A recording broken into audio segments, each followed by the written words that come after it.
Pembagian Tuan Haji Zulkifli bin Sulaiman, Timbalan KSU, Kementerian JPKT, yang berbahagia Dato' N. Jayasila, Ketua Pengarah Jabatan Perumahan Negara, Dirjen Jemputan, rakan-rakan media, distinguished guests, ladies and gentlemen.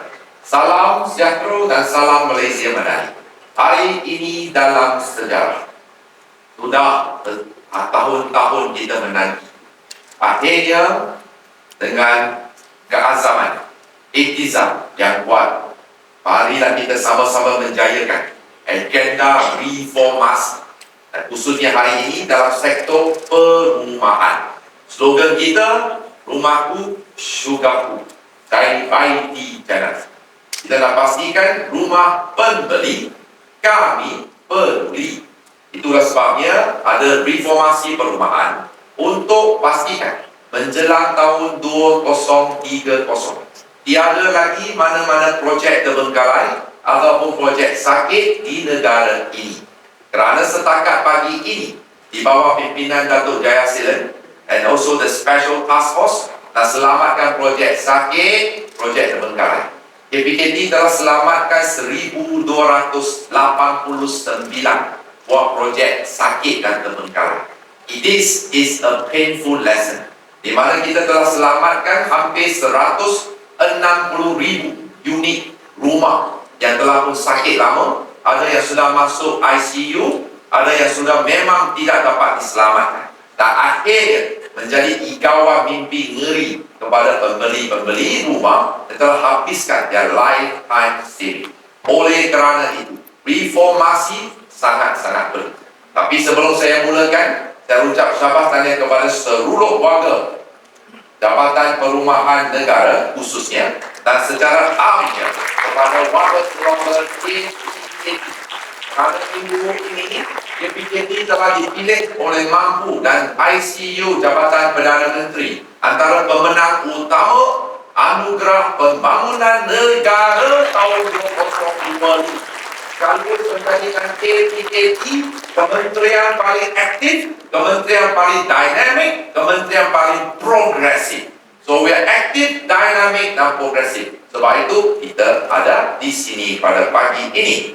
Hari ini kita berkumpul di sini. Kita bersama dengan lebih 30 media house, dan juga berbagai stakeholder kita, badan-badan NGO, REDA dan juga lain-lain, pun di bawah tema reformasi perumahan madani.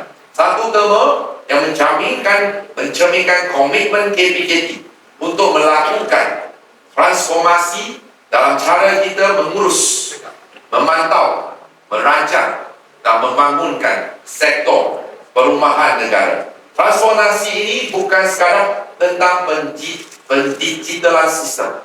It's not just purely digital transformation, tetapi dia adalah tentang membina satu ekosistem perumahan yang berintegriti serta beraccountability.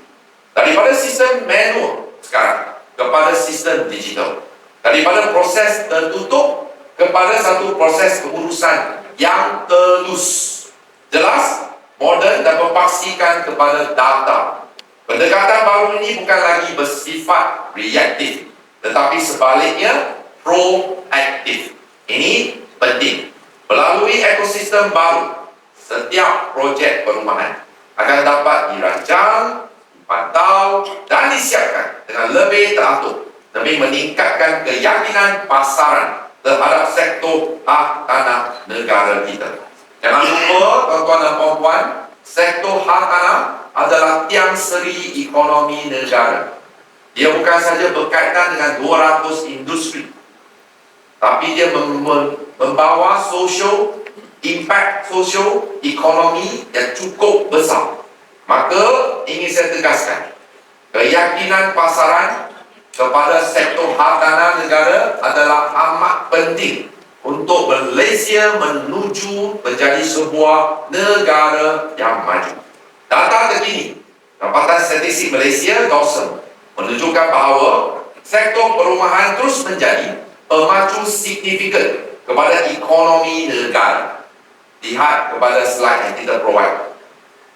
Pada tahun lepas, aktiviti pembinaan bangunan kediaman in terms of residential building activity sahaja, mencatat pertumbuhan 18.8% berbanding hanya 2.4% pada 2023. Pertumbuhan positif berimpak tinggi ini merupakan antara faktor utama yang menyokong lonjakan sektor pembinaan keseluruhan sebanyak 17.5% yang turut dipacu oleh perkembangan dua angka dalam subsektor seperti aktiviti pembinaan khusus specialized construction activities dan kejuruteraan awam civil engineering.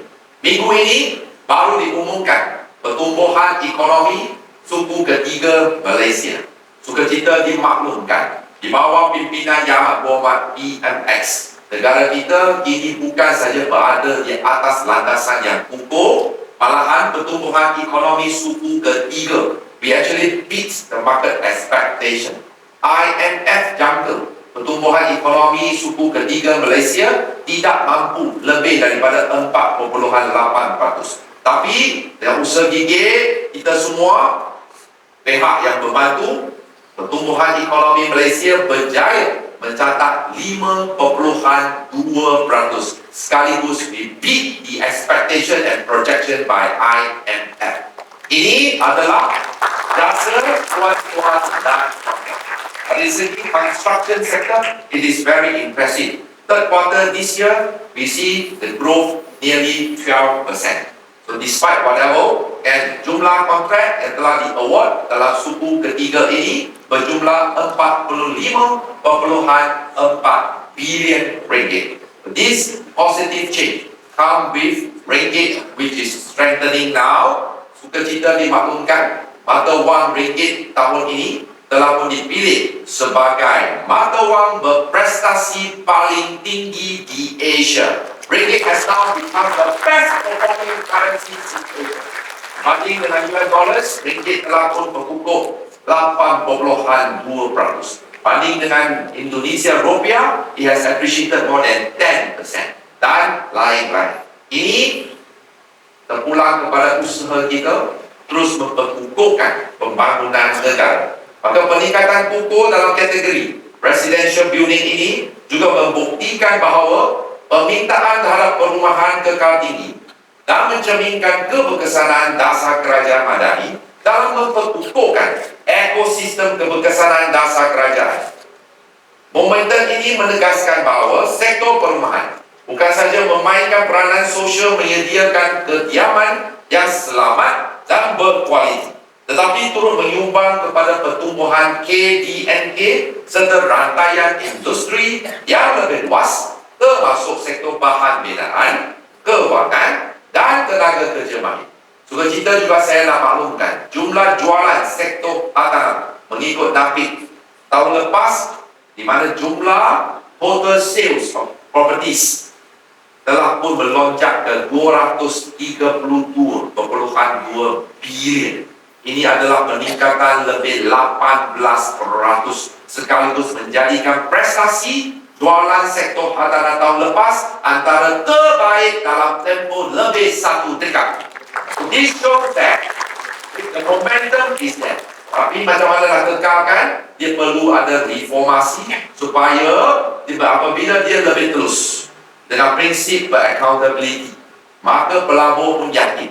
Saya bagi contoh, pada 6 bulan pertama, malam saya jawab di Parlimen, jumlah pelabur asing yang beli hartanah di negara kita telah meningkat. For the first 6 months, we saw that foreign investors come in to buy our properties amounting to 1.9 billion dalam tempoh 6 bulan sahaja. Dan sukacita, hari ini ramai wakil reda ada sini, ramai tanya, bila British, Australia, Singapore, Indonesia, Dubai, they all came to buy properties. Now, they have to pay extra stamp duty, additional 4%. However, selepas bincang dengan MOF, dasar baru ini akan berkuat kuasa, bukan sekarang. Akan berkuat kuasa pada 1 hari bulan Januari 2026 dan dia mengikut tarikh SPA, Sales Purchase Agreement. Oleh kerana itu, kita ada 60 hari lagi to push your sales to foreigners. Those who don't want to pay additional 4%, I expect the last quarter sale will be skyrocketed. So, semua agent tolong kerja lebih, pastikan 2025 dinoktakan dengan kecemerlangan. So this additional, we expect that, let's say, 1 tahun pelawak asing balik hartanah kita 4 bilion, we additional 4%, kerajaan akan mendapat hasil tambahan 160 juta tanpa membebankan warga negara Malaysia. Sama dengan logik apabila kita lancarkan budi 95. Sekarang MyCard adalah lebih hebat daripada American Express. MyCard lebih hebat daripada your Maybank, CIMB, Cina, India, Melayu, Bengali Bank punya card. Alright, dulu, sekarang hanya dengan MyCard kamu dapat petrol yang murah. Tanpa MyCard kamu kena pump petrol yang mahal. Okay? Inilah budi 95. Inilah dasar kerajaan yang mensasarkan subsidi rakyat secara tepat dan benar. Sebelum ini, ramai tak tahu, we have about 1 million foreigners who actually have Malaysia driving license yang tak pernah bayar cukai tapi menikmati subsidi petrol. Kerajaan dulu-dulu 60 tahun setiap tahun bayar subsidi kepada warga asing 2.5 bilion. 60 tahun kali 2.5 bilion. Kita buta-buta bagi warga negara asing. American, Australian, no, of course we welcome foreigners, tapi dia tak bayar cukai, mengapa you bagi dia subsidi? Kan? Tapi kita sudah bagi 60 tahun. Setiap tahun 2.5 bilion. Sekarang duit itu kita jimat supaya kita dapat balik pada tahun depan menjelang Hari Raya Aidilfitri. Sarah akan datang untuk menziarahi tuan-tuan dan puan-puan lain.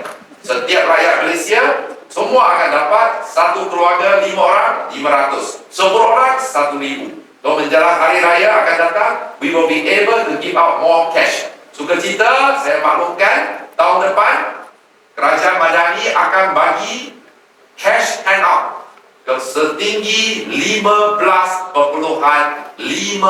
bilion ringgit. This definitely will help to spur the growth of the economy, to encourage more spending, and of course, it will help every industry, especially retail industry. Okay, maka jelas bahawa reformasi sektor perumahan ini secara menyeluruh adalah kritikal bagi kita mengukuhkan takbir urus industri, mengurangkan risiko projek sakit, serta pastikan pertumbuhan ekonomi yang lebih mampan, inklusif dan berdaya saing. Para hadirin yang saya hormati, hari ini saya akan melancarkan 5 reformasi utama sektor perumahan negara di bawah Jabatan Inisiatif Jabatan Perumahan Negara. Okay. Pertama, reformasi pertama, pemantapan perundangan Akta 118 dan juga Real Property Development Act Akta baru. KPKT melalui JPN sentiasa komited memastikan pematuhan sepenuhnya terhadap Akta Pemajuan Perumahan, Kawalan dan Pelesenan tahun 1966. Nama pun 66. Itu dah lebih 5 dekat Akta 118 serta peraturan di bawahnya.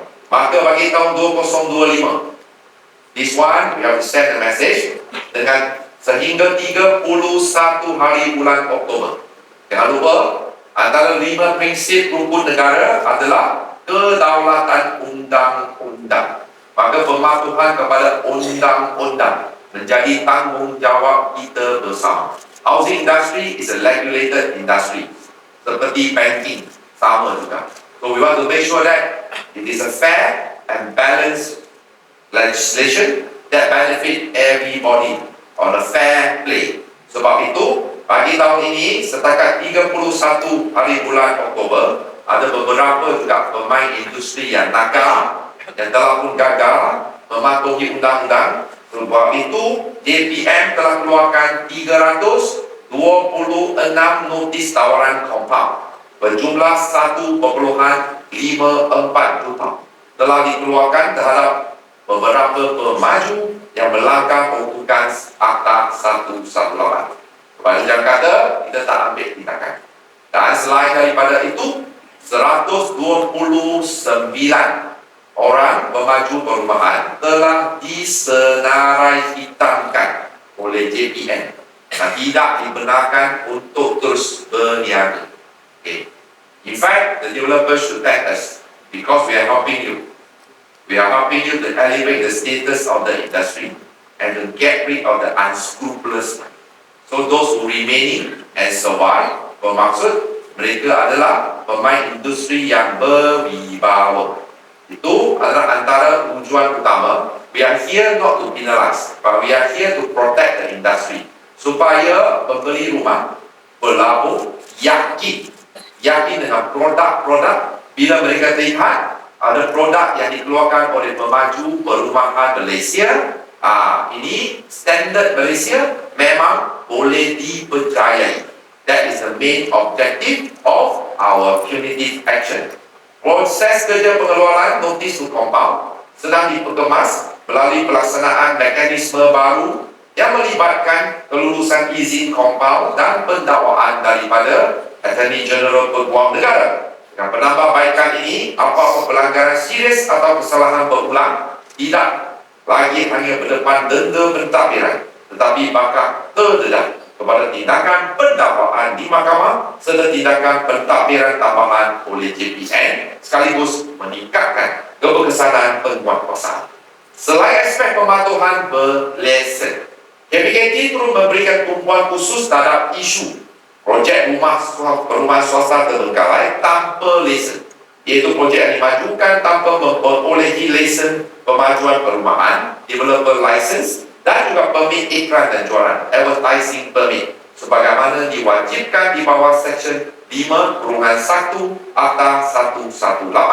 Susah dibayangkan, masih lagi before that, there are developers who are so daring to launch project without developer license and advertising permit. This is beyond my imagination. Sebab itu, sejak tahun 2010 hingga kini, sebanyak 158 kertas siasatan telah dibuka oleh Jabatan Perumahan Negara terhadap pemaju yang menjalankan pemaju tanpa lesen bagi tujuan pendakwaan di bawah Seksyen 18A Seksyen Akta 118. Dari jumlah ini, 5 projek tanpa lesen telah berjaya didakwa di mahkamah dan pemaju telah dijatuhi hukuman. Namun begitu, terdapat kes-kes yang tidak dapat diteruskan disebabkan oleh faktor berikut seperti aduan pembeli yang dikemukakan setelah projek terbengkalai ataupun sudah mati 5 hingga 10 tahun. Dan dalam tempoh tersebut, banyak syarikat pemaju telah digulung ataupun diubah. Kedua, kadang-kadang kita bersuka untuk mendapat rakaman percakapan pemaju, iaitu elemen penting untuk melengkapkan kertas siasatan, menyebabkan sebahagian kes dikategorikan sebagai NFA, no further action. Walaupun bagaimanapun, Dato' Jaya sekarang tidak ada lagi mana-mana projek perumahan tanpa lesen, dan sudah tiada lagi, because we are firm in our policy and also our action. We want to protect the good name and reputation of our housing industry. Walaupun mencabar, tindakan risikan, advocacy dan penguatkuasaan yang lebih agresif sejak beberapa tahun kebelakang ini telah pun berjaya mengurangkan kemunculan projek tanpa lesen. Saya tegaskan kerajaan tidak akan berkompromi dalam hal ini demi mempertahankan kepentingan awam. Sebab itu, kita kini sedang dalam peringkat akhir untuk membentangkan akta baru, iaitu Akta RPDA, Real Property Development Act, atau Akta Pemajuan Hak Tanah yang sedang diubah supaya kawal selia terhadap isu ini akan diperkukuh melalui 3 aspek. Pertama, kuasa penyiasatan yang lebih jelas dan menyeluruh.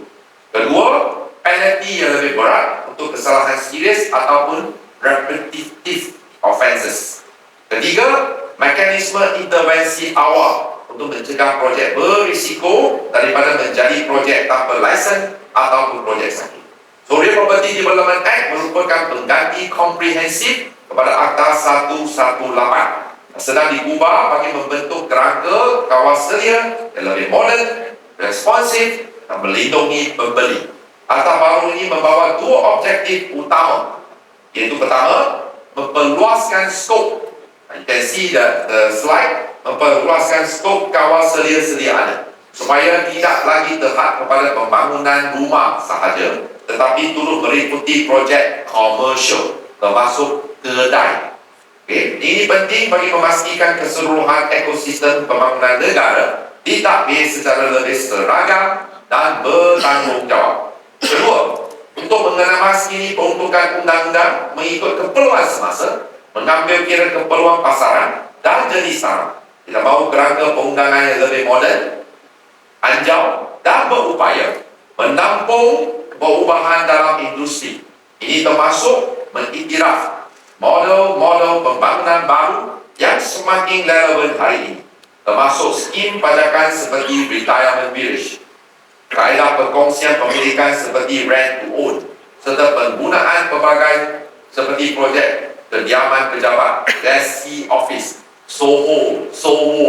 Okey, ini semua akan termasuk dalam rangkuman Real Property Development Act. Okey, ini selanjutnya akan membolehkan kerajaan mempelbagaikan format perjanjian jual beli. In fact, we are making it easy for you.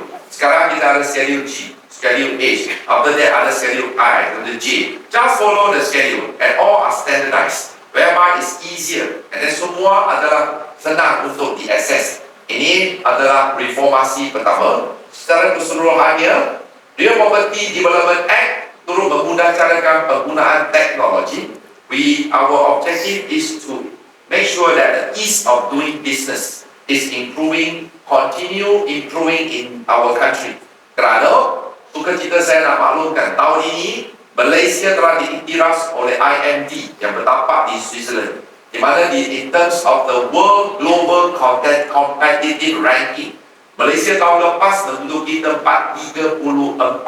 Tahun ini kita melonjak ke 23, 11 tangga ke atas. Dengan kata lainnya bermaksud, Malaysia telah diiktiraf sebagai negara yang mencatat kemajuan paling hebat di dunia.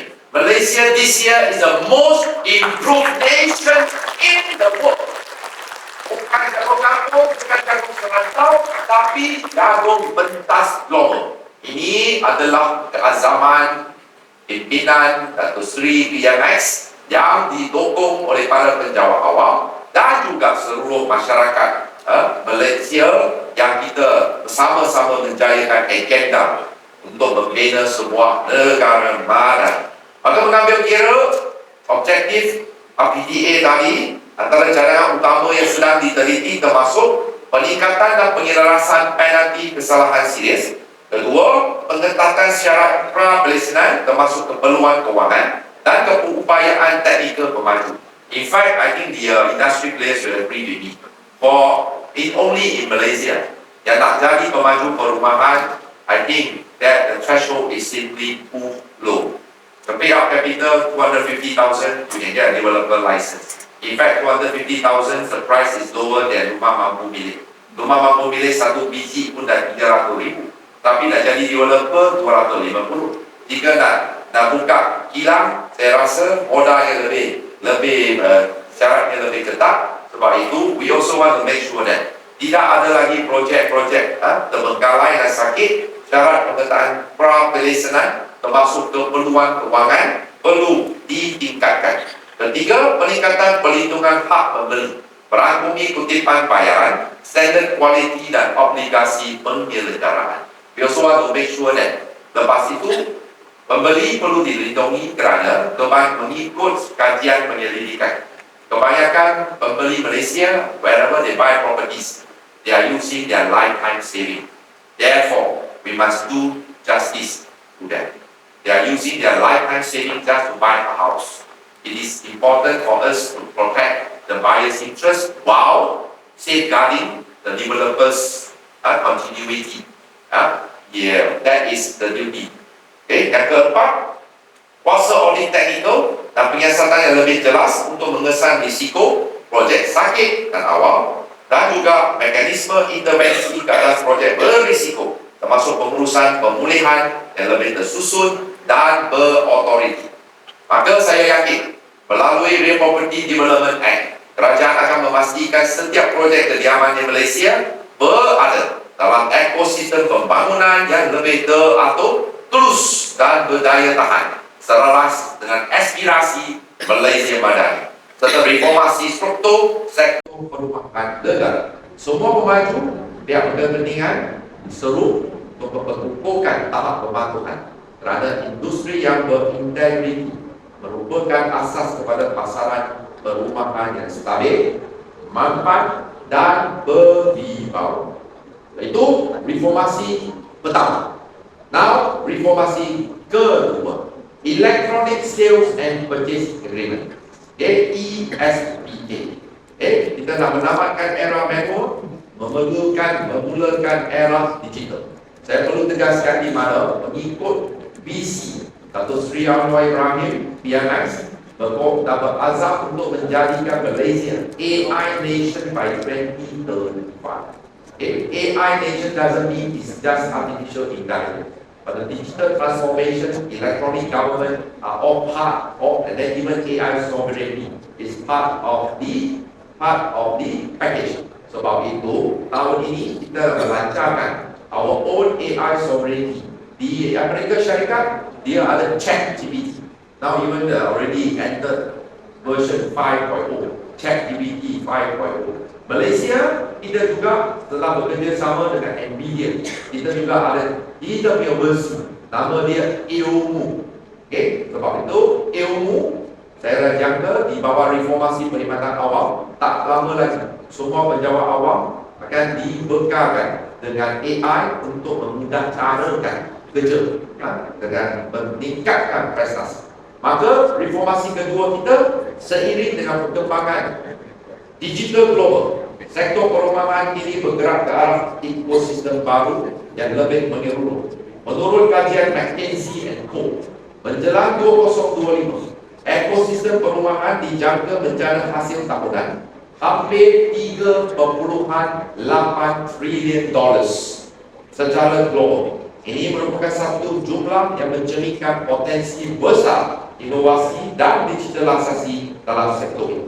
Sejajar dengan perkembangan digital global, Malaysia turut melangkah ke hadapan melalui pembangunan KIM, Housing Integrated Management System. Buat pertama kali dalam sejarah negara, Sales and Purchase Agreement akan dilaksanakan secara elektronik melalui ESPA. Pada masa ini, pelaksanaan ESPA, kita tidak pernah buat projek secara tergesa-gesa. We have formula, we have plan, we also have action plan. So that's the reason why kita dah start pilot project dengan 83 pembagi. Setakat pagi ini 118 ESPA telah ditandatangan. Mana-mana pembeli daripada China, Jepun, Taiwan, Australia, dia nak lambung di Malaysia, dia tak payah datang ke Malaysia. They can sign the agreement in Melbourne, Sydney, Beijing, Shanghai, Taiwan, Brisbane. Ini adalah antara reformasi dia boleh sign mana-mana. Ya, ESPA ini. So ini akan lebih memudahcarakan cara menarik pelaburan dalam sektor tanah. Langkah pelaksanaan ini akan membolehkan JPN menjejak setiap transaksi dan bayaran pemberi secara langsung melalui HDA account, Housing Development Account. Kedua, memantau setiap fasa pemajuan pembinaan melalui data yang bisa. Ketiga, mengelakkan sebarang manipulasi dokumen atau kelewatan yang tidak munasabah. Kerana sebelum ini, there are some unscrupulous developers. Dan dapatkan CCC bagi JPN studio palsu arkitek. Longkang belum buat, tapi cakap sudah certified. But after that, after this ESPA, we can monitor it online and we can verify it, maka tidak akan berlaku penipuan. Dengan pelaksanaan ESPA ini, saya yakin dengan hashtag kita, hashtag ESPA mana-mana, iaitu lambang kecekapan dan kebebasan digital yang memudahkan rakyat dan juga pelabur memiliki rumah dengan lebih cepat, selamat dan telus. Saya bagi contoh, anda kerja di Kuala Lumpur, beli rumah dekat Johor Bahru, tak payah balik Johor pun boleh sign, dekat KL. Ini adalah sama dengan inisiatif Jabatan Kerajaan Tempatan. Many actually don't know that we have PBE Pay. KPKT has developed an app called PBE Pay. It means that you can pay whatever your assessment through the apps. Katakan kamu orang Sarawak, tapi rumah dekat Kuala Lumpur. Duduk Kuala Lumpur. Tak payah suka pintu di pintu, tak payah balik pintu. Just use PBE Pay. Then you can just pay online through our apps. Setakat hari ini, through that app alone, kita sudah kutip lebih 600 juta. So ini show that KPKT is always on the move. We are dynamic, active, and progressive. Maka melalui ESPA, pembeli menikmat pelbagai manfaat. Pertama, seperti saya jelaskan, tanda tangan digital di mana-mana saja. Terpaksa tanpa perlu hadir ke pejabat peguam atau pemaju. Your agent can just bring the iPad, they can sign. But of course, we have the cyber security to verify your eKYC. Kedua, pemesan identiti kad secara eKYC pastikan hanya individu yang sah boleh menandatangan. Ketiga, pembeli wang asing juga boleh sign, termasuk mereka tadi saya jelaskan. Keempat, integrasi otomatik dengan sistem e-stamping. ESPA sudah connect dengan lembaga asing dalam negeri, menjadikan proses lebih cepat, selamat dan bebas dari manipulasi. ESPA bukan sekadar inovasi teknikal, sebaliknya ia melambangkan keyakinan baru dalam sistem perumahan negara. And next year, we are going to organize the ASEAN Real Estate Conference. Sebab itu saya menggalakkan pemaju, kita telah pun meluaskan sistem ini. One day, you never know, ESPA will become the standard of ASEAN. Semua 11 negara ASEAN semua akan guna pakai ESPA yang telah pun dihasilkan oleh Jabatan Perumahan Negara Malaysia. Reformasi pertama, Real Property Development Act. Reformasi kedua, Electronic Sales and Purchase Agreement. Sekarang saya masuk reformasi ketiga. Housing Integrated Management System. Bagi saya ini adalah hero reformasi perumahan. Pendigitalan sektor perumahan tidak henti pada ESPA semata-mata. Ia turut merangkumi seluruh ekosistem transaksi kewangan industri perumahan. KPKT telah memperkenalkan sistem digital yang menjadi tulang belakang kepada reformasi perumahan, iaitu Housing Integrated Management System. HIM adalah platform digital berseparu yang mengawal seluruh putaran hayat pembangunan perumahan, daripada pendaftaran projek, pemantauan kemajuan, hingga ke proses jual beli dan pengiraan rumah. Dengan adanya HIM, pemantauan tidak lagi bersifat reaktif. Semua data kemajuan projek, aliran kewangan, Pala status lesen pemaju akan dapat dipantau secara masa nyata, real time monitoring, terus dan boleh diaudit. Inilah wajah reformasi perumahan yang sebenar, iaitu berpaksikan kepada integriti dan berteraskan data. Melalui HIM, setiap urusan kewangan sama ada bayaran konsultan, tuntutan fee guaman di bawah majlis peguam, urusan mentor serta transaksi bersama institusi pembiayaan ini direkod dan diproses secara digital, telus dan boleh diaudit. Saya beri contoh. In fact, this is a message to all the developers and also is a good news for all the consultants, lawyers, architects. We do not want to engage in race. Kita tak nak bersaing dengan potong, slaughter, dengan harga. We want to compete in terms of efficiency and service.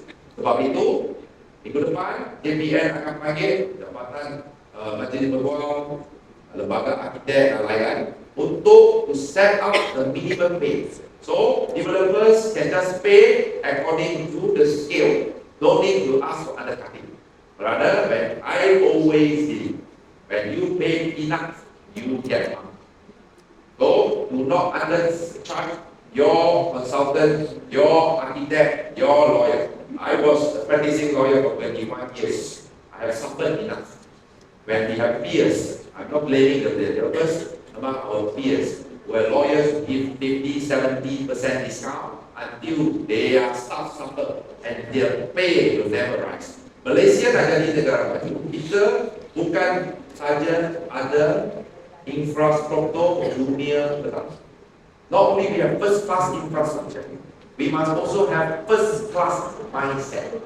Kita sentiasa kata, oh orang Jepun gaji tinggi, orang Singapura gaji tinggi, tapi Malaysia masih bergantung kepada Indon, Bangla, Nepal. Itu adalah model ekonomi yang sedang dalam proses transisi.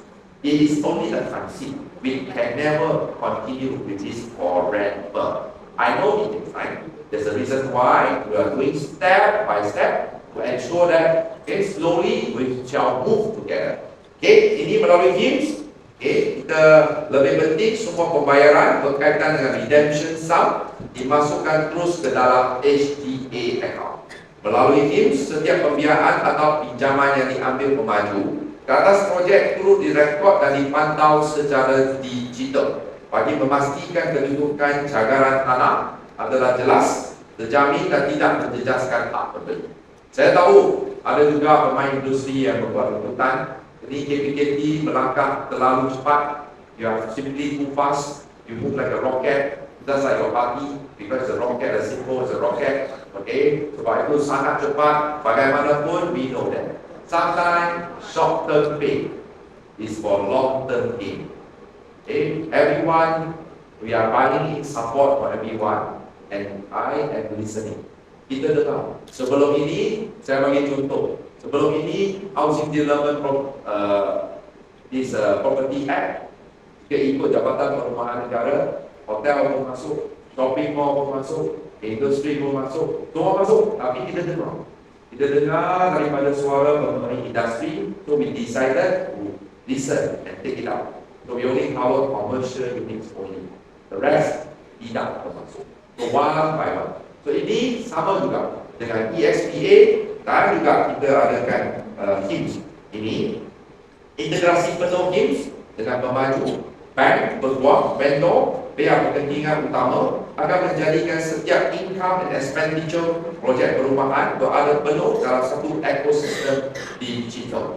Of course, we will have to make sure that this message must across the sebab itu hari ini kita jemput cukup ramai rakan-rakan media datang untuk membantu kita pastikan message ini send across dan semua orang faham.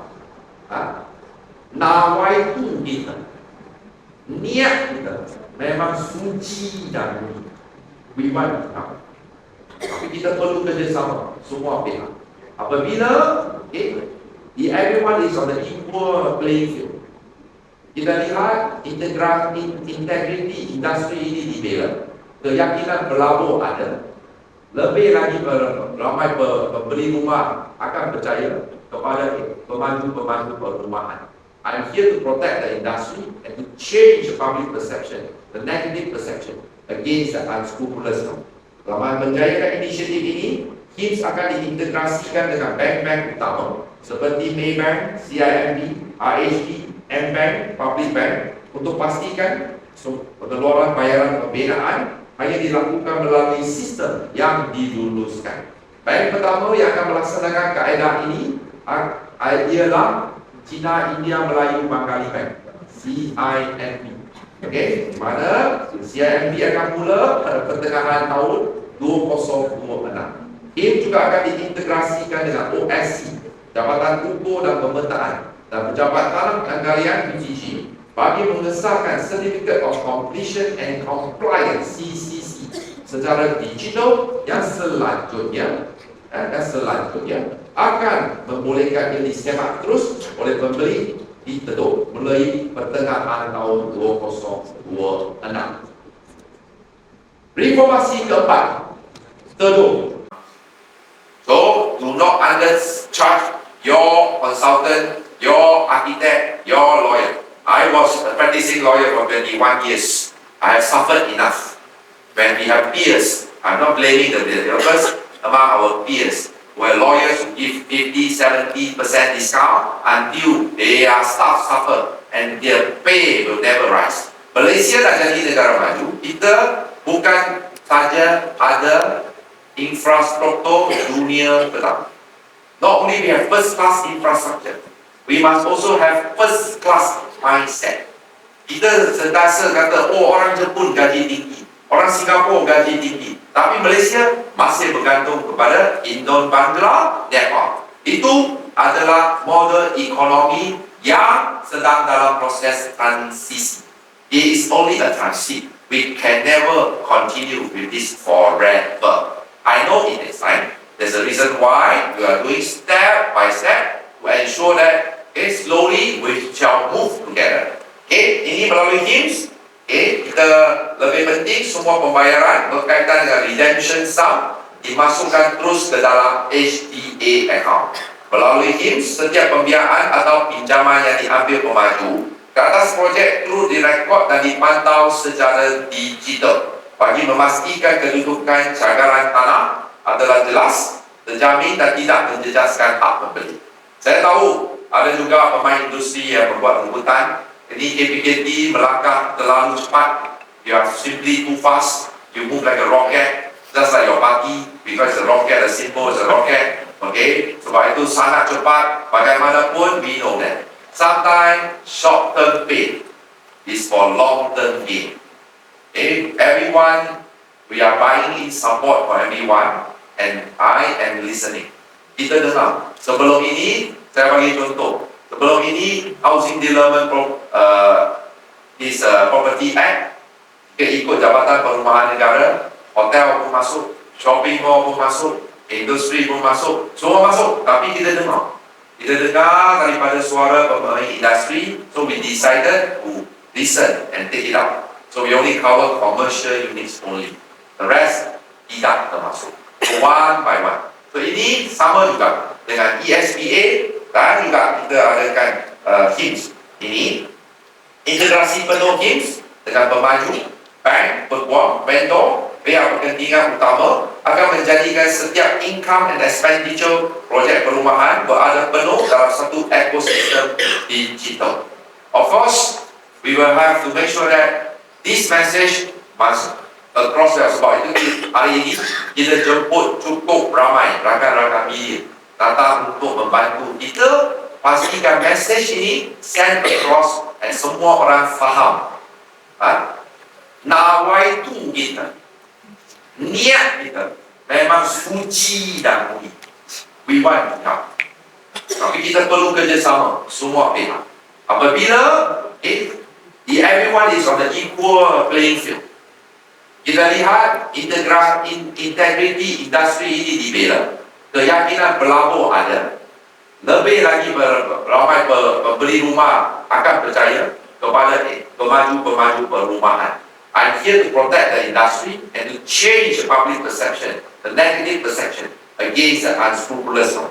Selama menjayakan inisiatif ini, HIMSS akan diintegrasikan dengan bank-bank utama seperti Maybank, CIMB, RHB, M-Bank, Public Bank untuk pastikan pengeluaran bayaran pembinaan hanya dilakukan melalui sistem yang diluluskan.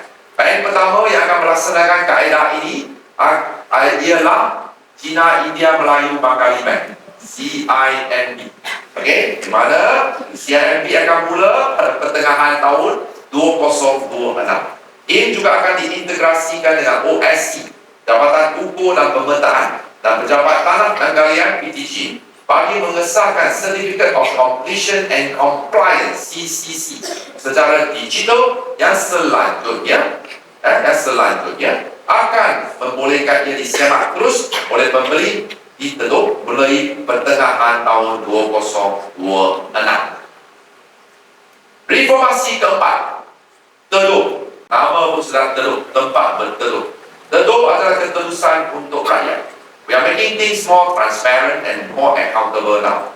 Pencitraan perumahan bukan saja melibatkan pemantauan pemaju melalui sistem HIMSS, malah turut melibatkan pembeli. Di sinilah pentingnya sistem Teluk untuk menjadi platform awam bagi pendidikan, ketelusan dan keyakinan kepada rakyat serta pihak pembiayaan. Melalui TEDO, dia akan membolehkan bakal pembeli. Sekarang, pembeli boleh pergi ke TEDO. Just go on there, go to the TEDO system, you can check status license, permit pemaju. Look at the slide, you can see that sama ada license dia sudah expired ataupun dia tak ada license. Jika tak ada license, jangan beli rumah daripada dia. Nanti kena scam lagi. Beli dari rumah, daripada seperti daripada Sunway, Garuda, Saidabi, Masing, IJN, Mayland. Ini semua ada di skis baru. Saya buat marketing untuk mereka. Ini semua ada license, kan? So kita kena beri kawakan. Dan kita TEDO tu dia juga boleh melihat kemajuan sebenar projek dan membuat aduan sekiranya wujud ketidakpatuhan oleh pemaju. Bagi pihak bank, TEDO berfungsi sebagai rujukan sahih sebelum meluluskan pinjaman dan seterusnya akan mengukuhkan integriti ekosistem kewangan perumahan negara. Melalui TEDO, kerajaan menyeru seluruh pihak untuk bergerak seiring di bawah satu semangat baru melalui hashtag TEDO Bersama. Kerana TEDO Bersama bukan sekadar slogan berkaitan perumahan, tetapi satu gerakan nasional untuk melindungi keseluruhan ekosistem perumahan yang melibatkan rakyat, pemaju, pembayar dan kerajaan. Selain itu, KPKT juga sedang memperluaskan dimensi digital ke peringkat pengurusan komuniti melalui e-startup. Jadi satu sistem yang memperkukuh tapik urus dan accountability dalam pengurusan startup title properties. Ramai tak tahu. Do you know that in Malaysia we are now nearly 3 million units of startup properties, more than 26,000 schemes. Kita tanyalah Masing berapa unit tiap-tiap tahun dia bina, so thousands startup properties, but a lot of problem with the startup title. Sebab itu kita akan memperkukuhkan sistem e-startup ini supaya mengurangkan pertikaian dan meningkatkan kecekapan. Inilah langkah penting ke arah komuniti berstruktur dan berdaya uni sejajar dengan matlamat pembandaran yang inklusif dan lestari. TEDO Bersama dilengkapkan dengan sistem aduan dan pemantauan dalam talian bagi membolehkan pembeli menyemak kemajuan projek, melakukan sebarang salah laku pemaju. Untuk maklumat tuan-tuan dan puan-puan, rakan-rakan media, mengikut visi saya, selaku saya ada di kementerian ini, satu hari nanti I'm here to create a super apps. Mengikut visi saya, KPKT nak buat satu super apps. Dengan kata lain, selepas itu apa-apa isu berkaitan dengan jabatan agensi semua masuk dalam super apps. Dalam super apps itu ada JPN, ada JKT, ada Jabatan Landscape Negara, ada bomba punya isu, ada sampah punya isu SW Corp, ada juga macam-macam. Semua dalam satu apps. So we are moving towards that direction. Sebab itu kita nak pastikan TEDO Games ini semua akan masuk dalam super apps KPKT satu hari nanti. Of course, this one will take time, but the vision is there. So, akhir kalam, reformasi kelima. Yang terakhir. Reformasi kelima, audit account, HDA, Housing Development Account. Antara masalah, mengapa ada projek terbengkalai? Dulu, apabila kita tak ada pemantauan secara online, projek A, orang bayar duit beli rumah residensi ini, tapi developer angkat duit itu untuk projek B. Projek B, lepas tu duit masuk projek C. So ini isi lubang, akhirnya lubang pun terbongkar. Okey, dan sebab itu projek A, walaupun sales is good, tapi duit tak masuk projek A, masuk projek B.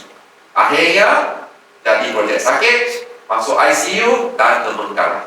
Now dengan reformasi kelima, audit HDA account, Kerajaan Madani akan pastikan tiada lagi projek perumahan swasta terbengkalai menjelang 2030.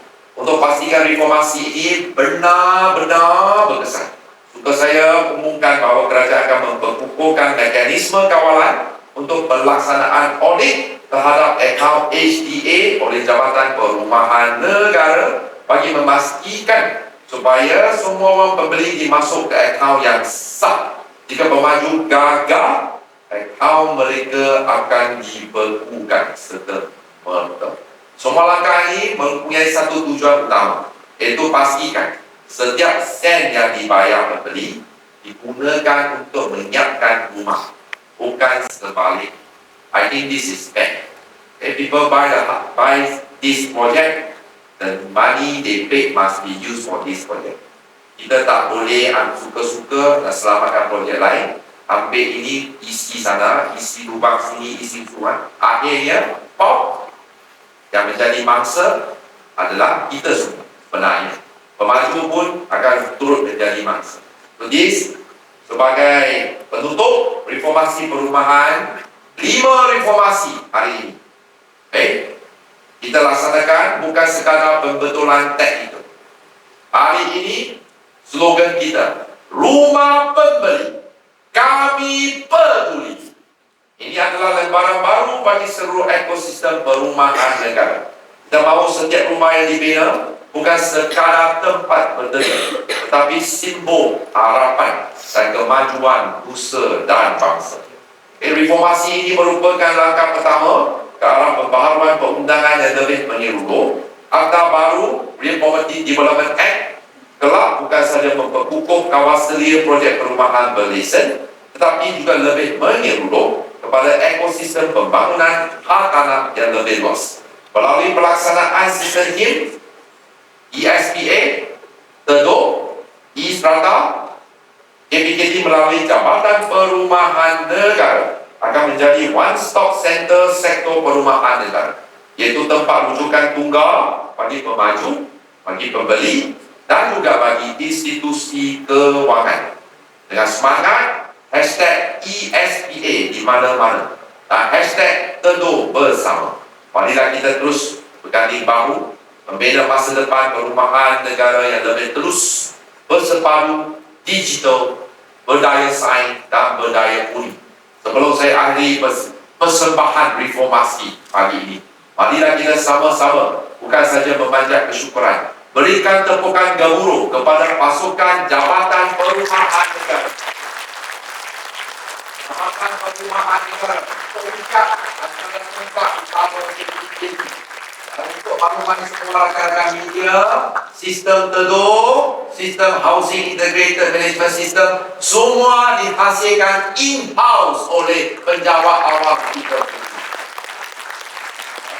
Untuk ini membantu tengok, untuk pengalaman kita Datuk Jaya Selamat hari-hari fikir sampai hari ini rambut pun semua sudah. Dia memang sentiasa bertumbus lumus untuk menjayakan aspirasi Malaysia Madani. Today is a new milestone for Malaysia housing industry. We must not. The only thing change in this world is change. To adapt to changes, perhaps sometimes is quite difficult. But without changes, there is no progress. Let us change and change for better. Bila semua sistem ini kita akui, sudah tentunya akan ada kekurangan, sudah tentunya ada kebincangan, tapi tak apa. We are willing to listen. There is always room for improvement. Jika sistem KIM itu not perfect, Datuk Jaya, Azizo, Cairo semua akan sedia untuk membuat penambahbaikan. Itu tak jadi masalah. We are here to assist.